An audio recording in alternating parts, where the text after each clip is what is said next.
Salam, bugün sizlərə TAIMın yeni test toplusundan mövzu 1 sınağın testlərini izah edəcəm. Azərbaycan ərazisində ibtidai icma cəmiyyəti tarixi mövzu sınağı belə adlanır. Birinci testə baxaq. Neandertal insana aid deyil. Əsas məşğuliyyəti ovçuluq olmuşdu. Bu doğru fikirdir. Ovçuluq və yığıcılıqla məşğul olmuşdu. Paleolit dövrünün sakinləridir. Bu da doğrudur. Orta paleolitdə yaranmış yeni insan tipi idi. Yeni əməliyyatları hazırlamamışdır. Bu yanlışdır. Elə bunu götürürük. Çünki iti uclu silahlar hazırlamışdı Neandertal və bu da yeni tipli əməliyyatı hesab olunur. Azərbaycanda bu tip insan qalıqlarına Tamtama mağarasında rast gəlmişdir. Bu da doğrudur. Urmiya yaxınlığında Tamtama mağarasında rast gəlmişdir. Təbiətin hazır nemətlərindən istifadə etmişdilər. Bu da doğrudur. Mənimsəmə təsərrüfatı, yəni ovçuluq və yığıcılıqdan söhbət gedir. Kərimli kurqanın yerləşdiyi ərazini xəritədə müəyyən edin. Kərimli kurqanı təbəqələşmənin dərinləşdiyini göstərən kurqan idi. Oğuzda yerləşir və Oğuz isə xəritədə 2 ilə işarə olunmuşdur. Düzgün cavabımız B variantı. Xronoloji ardıcılığı müəyyən edirik. Birinci ictimai əmək bölgüsünün baş verməsi erkən tunç dövrü, qadınların müqəddəs varlıq hesab edilməsi eneolit dövrü, ilk şəhər mərkəzlərinin meydana gəlməsi, ilk şəhər mərkəzləri bunu biz götürürük orta tunç dövrünə və skopik tikilər isə son tunç dövründə olmuşdu. Deməli ardıcılıqla biz düzürük. 2, 1, 3 və 4 A variantı düzgün cavabımızdır. Uyğunluğu müəyyən edin deyir. Uyğunluğu müəyyən edək. Çapacaq əmək alətinin meydana gəlməsi. Çapacaq alt paleolitdə meydana gəlmişdi. Toxuculuğun yaranması, B-ni götürürük biz. B-ni götürürük 3-ə və mənimsəmə təsərrüfatının istehsal təsərrüfatına keçidin baş verməsi. Burada söhbət əsasını qoymaqdan gedir. Mezolit dövrüdür və İnsanların oturaq həyata keçməsi, bu təbii ki, neolit dövrünə aid hadisə idi. Əkinçilik və maldarlığın bir-birindən ayrılması isə erkən tuncdadır. Bunu heç birinə götürə bilmərik. Y variantı olanları çıxırıq və bizim düzgün cavabımız elə olur. A variantı.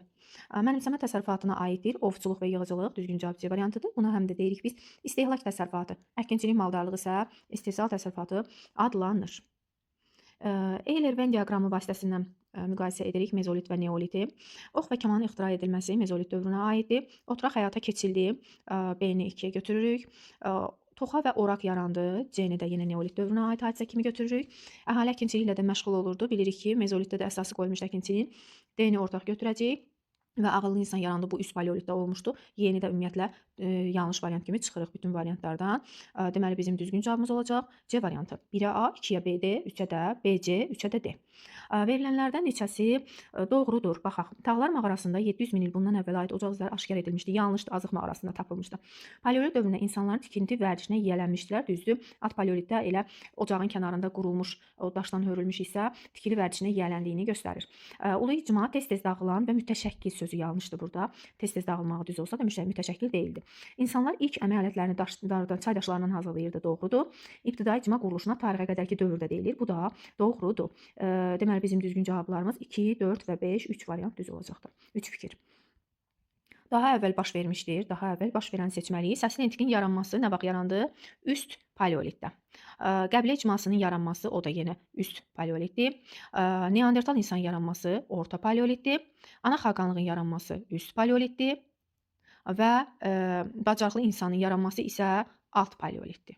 Alt paleolit. Deməli bizim düzgün cavabımız olacaq. Y variantı alt paleolit olanı götürməliyik. İbtidai icma quruluşunun dağılma səbəblərindən deyil. İbtidai icma quruluşunun dağılma səbəblərindən deyil. Böyük tayfa ittifaqlarının yaranması ola bilər. İzafi məhsul istehsalı, bu da düzgün cavabdır. İzafi məhsul istehsalı, yəni qədərindən artıq məhsulun istehsal edilməyi nəzərdə tutulur burada. Sosial bərabərsizliyin daha da dərinləşməsi düzdür. İbtidai icma quruluşunun dağılmağının bir səbəbidir. Cəmiyyətin yoxsul və varlılara bölünməsi, bu da doğrudur.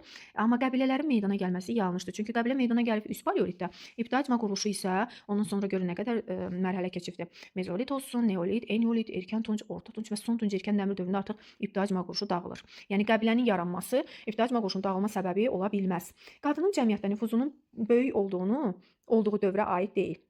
Qadının cəmiyyətdə nüfuzunun böyük olduğu dövr ümumiyyətlə biz bunu götürməliyik üst paleolitdən mezolit, neolit və eneolit dövrlərini.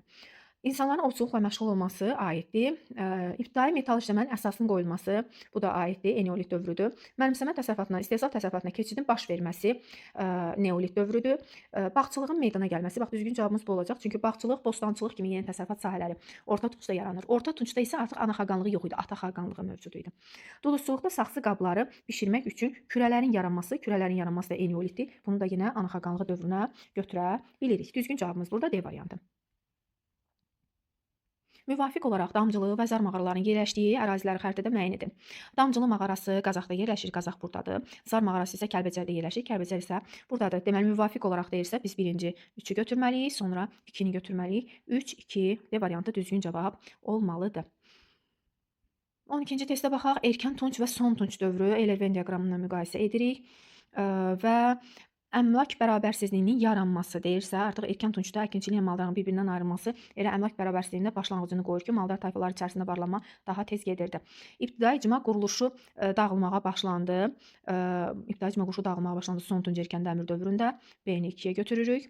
Müharibə və hərbi iş əsas məşğuliyyət olması, bunu da 2-yə götürə bilərik. Son tunc erkən dəmir dövründədir. Ata xaqanlığının mövcud olması ortaq xüsusiyyətdir. Erkən tuncdan yaranıb, elə son tuncda da ata xaqanlıq mövcud idi.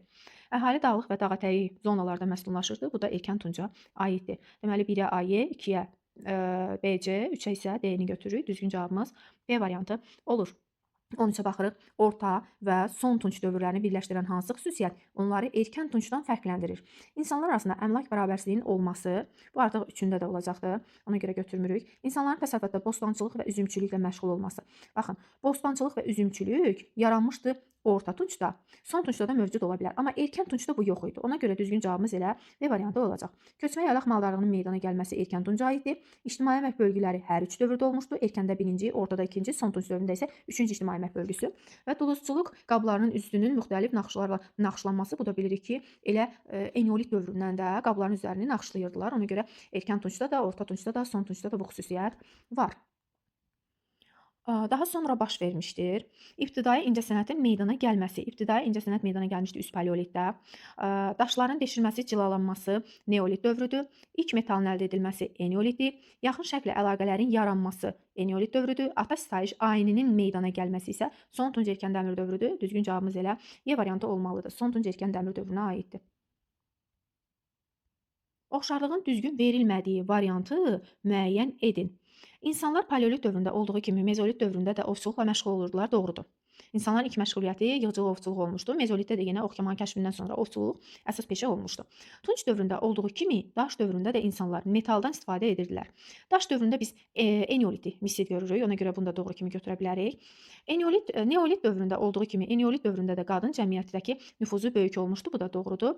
Üst paleolit dövründən mezolit, neolit, eneolitdə daxil olmaqla erkən tunca qədər ana xaqanlığı dövründə qadının cəmiyyətdə nüfuzu böyük olmuşdu.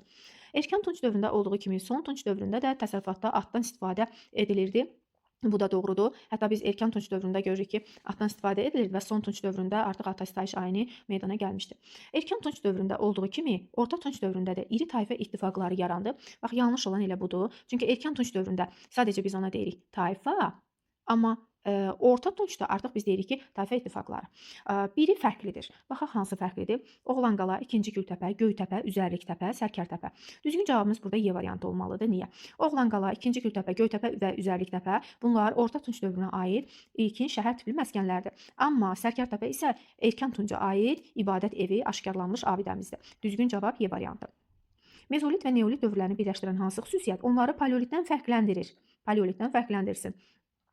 Baxaq. Deməli, burada insanların yığıcılıqla məşğul olması, bunu götürə bilmərik. Çünki paleolit dövründə də insanlar yığıcılıqla məşğul olurdular. Ona görə A-nı çıxıram. Ağıllı insanın yaranması. Yaranmaq deyirsə bu bir dəfə olan bir şeydir və paleolit dövründə olmuşdu. Üst paleolitdə dini təsəvvürlərin mövcud olması, bu təbii ki, paleolit dövründə də dini təsəvvürlər var idi. Elə axirət dünyasına inan orta paleolitdə yaranmışdı. Heyvanların uzaq məsafədən ovlanması, bu ola bilər. Mezolit dövründə ox kaman kəşf olunur, neolitdə də istifadə edilir. Amma paleolitdə ox və kaman yox idi. Yəni mezolit və neolitin ortaq xüsusiyyəti kimi biz bunu götürə bilərik ki, paleolitdən fərqləndirdilər bu xüsusiyyətlərinə görə. Metaldan əmək alətlərinin hazırlanması isə yanlışdır. Çünki mezolit dövründə nə mezolitdə, nə neolitdə metal yox idi. İlk metal eneolit dövründə kəşf edilmişdi və mis idi. Və uyğunluğu müəyyən edin. Azıq mağarası, Tamtama mağarası. Akademik Məmmədəli Hüseynov tədqiqat işləri aparmışdı Azıq mağarasında. Neandertal insanın bud sümüyü Tamtama mağarasında tapılıb. Urmiya gölü yaxınlığında Tamtama. Qədim insan at çənə sümüyü Azıq mağarasında. Kəlbəcər rayonu ərazisində yerləşən isə heç biri. Y variantının hamısından çıxırıq. Və düzgün cavabımız elə C variantı oldu. Kür Araz mədəniyyəti dövrünə aid olmayanı seçin. Kür Araz mədəniyyəti hansı dövrdür? Erkən tunç dövrüdür. Tunc əldə edildi, doğrudur. Yeni heyvanlar əhliləşdirildi. Bu da doğrudur. Əvvəllər heyvanların əhəlləşdirilməsini eneolit dövründə artıq başa çatdığı kimi verirdi, amma indi yeni dərsliklərə əsasən erkən tunç dövründə də heyvanların əhəlləşdirilməsi davam edirdi. Yaylaq maldarlığı yarandı, bu da doğrudur. Təsərrüfatda atdan istifadə edilirdi, bu da doğrudur, qoşqu heyvanı kimi. Şərabçılıq yarandı, bu yanlışdır. Bağçılıq, bostançılıq, şərabçılıq, üzümçülük kimi yeni təsərrüfat sahələri Orta Tuncda yaranmışdı. Orta Tunc isə boyalı qablar mədəniyyəti adlanır. Və Tovuzdakı Göytəpənin aid olduğu dövrdə Urmiya ətrafındakı Göytəpənin aid olduğu dövrün oxşarlığını soruşur. Tovuzdakı Göytəpə bilirsiniz neolit abidəsidir. Urmiya ətrafındakı Göytəpə isə aiddir Orta Tunc dövrünə. Baxaq, insanlar suni od əldə etməyi öyrənməsi. Öyrənmək deyirsə paleolitdə heç birinə aid deyil. Dulusçuluğun meydana gəlməsi neolitdir. Təkcə neolitdir. Meydana gəlmək deyirsə bir dəfə baş verir bu proses. Əgər dulusçuluğun mövcud olması desəydi götürə bilərdik. Amma meydana gəlmək bir dəfə olur. İnsanların çəkic və baltadan istifadə etməsi bu ortaq xüsusiyyət ola bilər. Digər variantlarda oxuyaq. Sənətkarlığın müstəqil sahəyə çevrilməsi bu aid deyil. Sənətkarlığın müstəqil sahəyə çevrilmək yalnız Orta Tunca aiddir. Neolitə oxşar cəhət ola bilməz.